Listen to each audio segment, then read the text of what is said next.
what advice would you have for leaders to overcome these challenges that you spoke about? I'd say three things. I'd have three pieces of advice. First, stop betting on processes.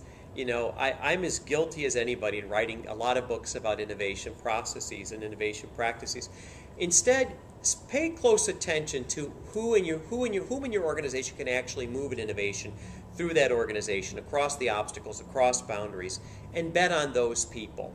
Who are the 20, 25 people that you need to apprentice in your organization who can do that? Or if you're not the leader of an organization, you know, and you're one of those 25 people, who do you need to apprentice yourself to? That'd be the first thing I do. The second thing is make sure that when you're innovating, you've taken multiple shots on goal.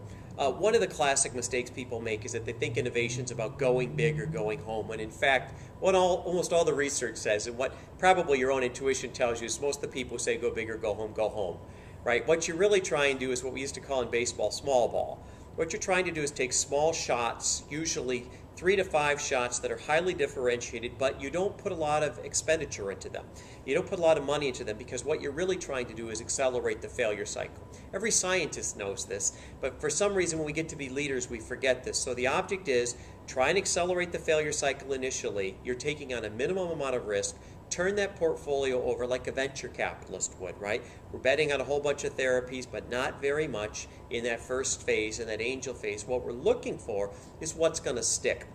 And I have to tell you, even given some of the things I've been involved in, some of the really spectacular things, almost all of them that worked were not the ones I thought were going to work. But because I had a diversified portfolio, because I bet on a stable of horses, not a horse, you have a tendency to get those things right. The third thing is, be sure to do an after-action review. I mean a real one. I mean, talk about what worked and what didn't work, and specifically why. And most people don't do good after-action reviews because they're so afraid of failure. And a lot of times after-action reviews are simply finger-pointing. So you have to have a certain amount of esprit de corps around this. You have to be objective and tell the truth when you do after-action reviews. What's critical is once you talk about what worked and what didn't work, you have to spend time now inventing again, innovating again, and talking about what are some potential improvement points. How do we make this better in the second round, right? Because innovation is very cyclical. And then finally, over time, develop some real simple rules, or some rules of thumb or guidelines about what really works and what doesn't really work in your organization. And then push those out through the organization so you don't repeat those mistakes over and over again. All right. Thank you very much. You're welcome.